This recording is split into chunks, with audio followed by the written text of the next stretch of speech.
Hello नमस्कार दोस्तों, कैसे हैं आप सभी। और आज के इस वीडियो में हम सीखने वाले हैं भारत के दर्रे।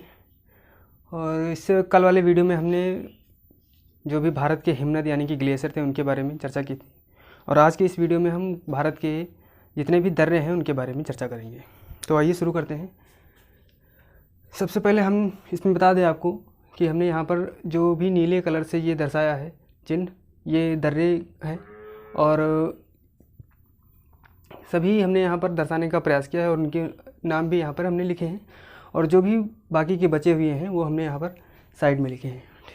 तो आइए सबसे पहले स्टार्ट करते हैं। सबसे उत्तर में जो राज्य है लद्दाख, तो लद्दाख में जो भी दर्रे स्थित हैं उनको हम बताते हैं। सबसे पहले सीख लेते हैं कि दर्रा क्या होता है।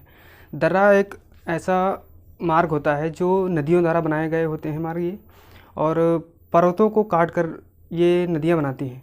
यानी कि जो भी पर्वत श्रेणी नदियों के मार्ग में आती है, नदियाँ उन पर्वतों को काटती रहती है और घाटी तक उनको काटते हुए ले जाती है। और वहीं जो मार्ग होता है जो पर्वतों को काट कर नदियों के द्वारा बनाया गया होता है उसी को हम दर्रा बोलते हैं।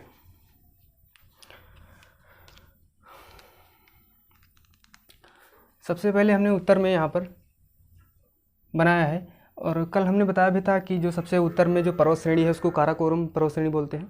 और काराकोरम पर्वत श्रेणी पर ही एक दर्रा स्थित है जिसको बोलते हैं काराकोरम दर्रा। काराकोरम दर्रा ये लद्दाख क्षेत्र में स्थित है। और एक दर्रा और है जो अचिल दर्रा है, ये भी लद्दाख वाले क्षेत्र में ही है। ये यहाँ की पीओके वाले क्षेत्र में आएगा। और लद्दाख में और भी दर्रे हैं जैसे कि जोजिला दर्रा, ये लद्दाख में है। और भारत का सबसे ऊँचा जो दर्रा है वो काराकोरम दर्रा है। ये काराकोरम श्रेणी पर भी स्थित है और भारत का सबसे ऊंचा दर्रा है काराकोरम। उसके बाद चांगला दर्रा है, ये भी लद्दाख में स्थित है। और चांगला दर्रा से भारत और चीन जाने का रास्ता है। उसके बाद चांगला दर्रा के दक्षिण में आएंगे तो खारदुंगला दर्रा है। खारदुंगला भी लद्दाख क्षेत्र में है। और लद्दाख क्षेत्र के खारदुंगला के बाद फिर दूसरा दर्रा है बांग्ला दर्रा। बांग्ला दर्रा भी लद्दाख क्षेत्र में पड़ता है। उसके बाद हम लद्दाख के दक्षिण में बढ़ेंगे तो आता है हिमाचल प्रदेश। और हिमाचल प्रदेश में एक दर्रा है बड़ा लाचला दर्रा। और बड़े लाचले दर्रे की खास बात यह है कि बड़ा लाचला दर्रा जो है वो लेह और मंडी यानी कि दो स्थान हैं जिनसे होकर रास्ता जाता है। लेह से मंडी को जो मार्ग जाता है वो बड़े लाचले दर्रे से होकर जाता है।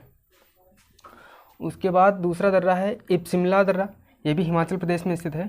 और दूसरा है सिपकेला दर्रा। सिपकेला दर्रा भी हिमाचल प्रदेश में स्थित है। और सिपकेला दर्रे से ही भारत में सतलज नदी प्रवेश करती है। सतलज नदी का जो उद्गम है वो तिब्बत में पड़ता है और तिब्बत से होते हुए सिपकेला दर्रे से भारत में सतलज नदी प्रवेश करती है। उसके बाद ये पाकिस्तान में चली जाती है। यहाँ पर हिमाचल प्रदेश का एक और दर्रा है रोहतांग दर्रा। रोहतांग दर्रा हिमाचल प्रदेश में स्थित है। और इसके अलावा हिमाचल प्रदेश में देपसा दर्रा है और लुंग लाचला दर्रा है और यांगजी दर्रा है। यहाँ पर हिमाचल प्रदेश में बड़ा लाचला दर्रा, इमसिला दर्रा, सिपकेला दर्रा और रोहतांग दर्रा। इसके अलावा और है देपसा, लुंग लाचला और यांगजी दर्रा। उसके बाद कुछ दर्रे जम्मू कश्मीर में स्थित हैं। जम्मू कश्मीर में जैसे बुर्जिल दर्रा। और इसकी खास बात यह है कि श्रीनगर को गिलगिट से जो दर्रा मार्ग जाता है वो बुर्जिल दर्रे से होकर जाता है। दूसरा दर्रा है पीर पंजाल दर्रा। और पीर पंजाल दर्रा जो है वो पीर पंजाल श्रेणी में ही है। और पीर पंजाल श्रेणी से कुलगांव से कोठी जाने का मार्ग जो है वो पीर पंजाल दर्रे से होकर जाता है। उसके बाद बनिहाल दर्रा है। बनिहाल दर्रा भी जम्मू कश्मीर में स्थित है। और बनिहाल दर्रे से जम्मू कश्मीर को श्रीनगर जोड़ने का जो मार्ग है वो बनिहाल दर्रे से ही जाता है। और बनिहाल दर्रे में ही जवाहर सुरंग स्थित है। उसके बाद कुछ दर्रे उत्तराखंड में पड़ते हैं जैसे नीति दर्रा है, माना दर्रा है, ये उत्तराखंड में है। और उत्तराखंड में कुछ और दर्रे हैं जैसे लिपलेख दर्रा है। और ये लिपलेख दर्रा जो है ये भारत और चाइना का एक व्यापारिक मार्ग है जो 1962 में जो युद्ध हुआ था तब से ये बंद पड़ा है। और 1962 के बाद इसे 1992 में खोला गया है। और जो लिपलेख दर्रा है यहाँ से जो भी मार्ग गुजरता है वो उससे ये व्यापारिक मार्ग है एक। उसके बाद एक थांगला दर्रा है, ये भी उत्तराखंड में ही स्थित है। उसके बाद भारत के हम जब पूरब साइड में बढ़ेंगे तो यहाँ पर सिक्किम पड़ता है। और सिक्किम में एक दर्रा है नाथुला दर्रा। नाथुला दर्रा भी 1962 के युद्ध के बाद बंद कर दिया गया था और इसको पुनः 2006 में खोला गया है। ये भी एक व्यापारिक मार्ग है। और नाथले दर्रे से ही चुम्बी नदी निकलती है और इसी जगह पर चुम्बी घाटी भी स्थित है। दूसरा दर्रा सिक्किम में पड़ता है जिलेपला दर्रा, और एक और दर्रा है जिसको बोलते हैं डोंकिया दर्रा। डोंकिया दर्रा भी सिक्किम में पड़ता है, और यहाँ पर जो भारत की सबसे ऊंची झील है जिसको बोलते हैं चलामू झील, वो डोंकिया दर्रे के पास ही स्थित है। इसके भारत के पूरब में हम बढ़ेंगे तो अरुणाचल प्रदेश पड़ता है, और अरुणाचल प्रदेश में सबसे पहले जो दर्रा है वो बोमडिला दर्रा है।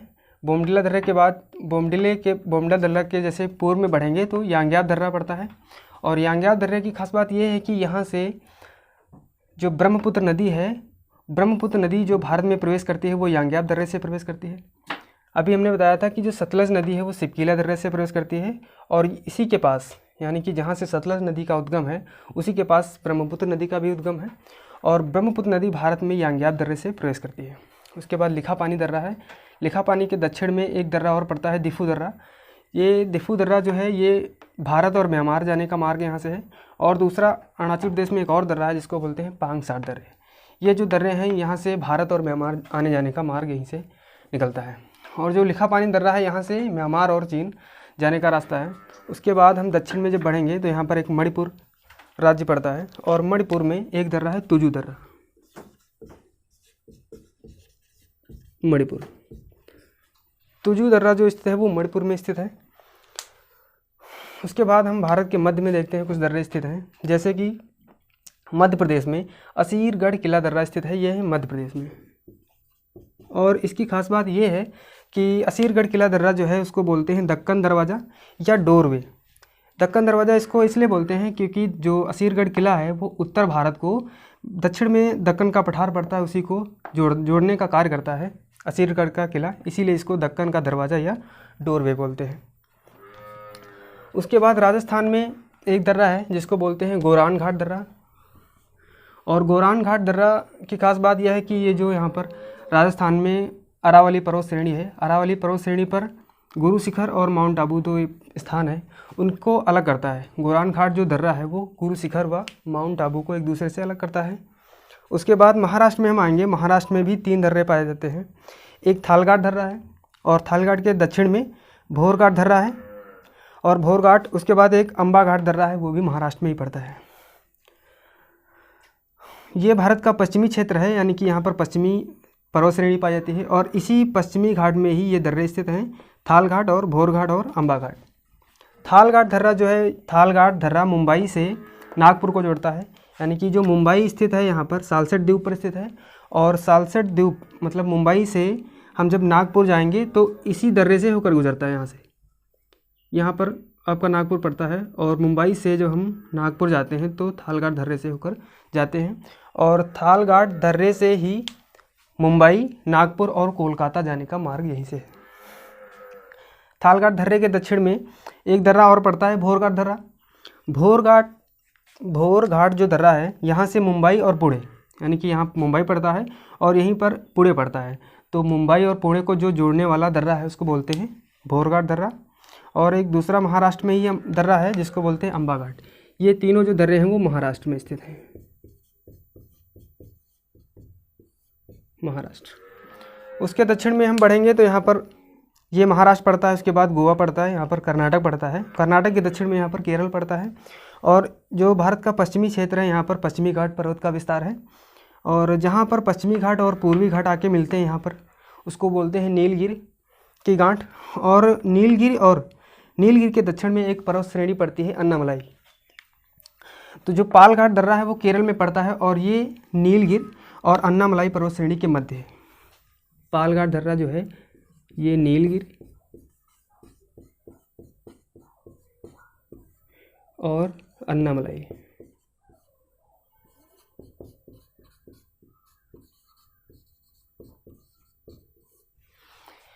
यानी कि पालघाट जो दर्रा है वो नीलगिरी और अन्नामलाई पर्वत श्रेणी के मध्य है। और पालघाट दर्रे के दक्षिण में जैसे ही बढ़ेंगे तो यहाँ पर पड़ता है एक सेनकोटा दर्रा, और सेनकोटा दर्रा जो है वो केरल को तमिलनाडु से जोड़ता है। ये वाला क्षेत्र जो है केरल का है और ये तमिलनाडु है, तो तमिलनाडु को केरल से जोड़ने वाला जो दर्रा है वो सेनकोटा दर्रा है। और सेनकोटा दर्रा जो है वो यहाँ पर पड़ती हैं कार्डामम की पहाड़ियाँ या इलायची पहाड़ियाँ। यानी कि सबसे उत्तर में यहाँ पर पड़ेंगे नीलगिरी पर्वत, नीलगिरी पर्वत श्रेणी। नीलगिरी के दक्षिण में अन्नामलाई पड़ती है और अन्नामलाई के दक्षिण में कार्डामम पहाड़ी या इलायची पहाड़ी पड़ती है। और इन्हीं पहाड़ियों में ये जो दर्रा है सेनकोटा दर्रा, ये केरल और तमिलनाडु को जोड़ने का कार्य करता है। उसके बाद इसमें कुछ और दर्रे भी बचे हैं, जैसे अब कुछ जम्मू कश्मीर के दर्रे हैं, जैसे बुर्जिल दर्रा, ये श्रीनगर को गिलगित से जोड़ता है। दूसरा पीर पंजाल है, ये कुलगांव से कोठी जाने का मार्ग जो है वो पीर पंजाल श्रेणी से जाता है।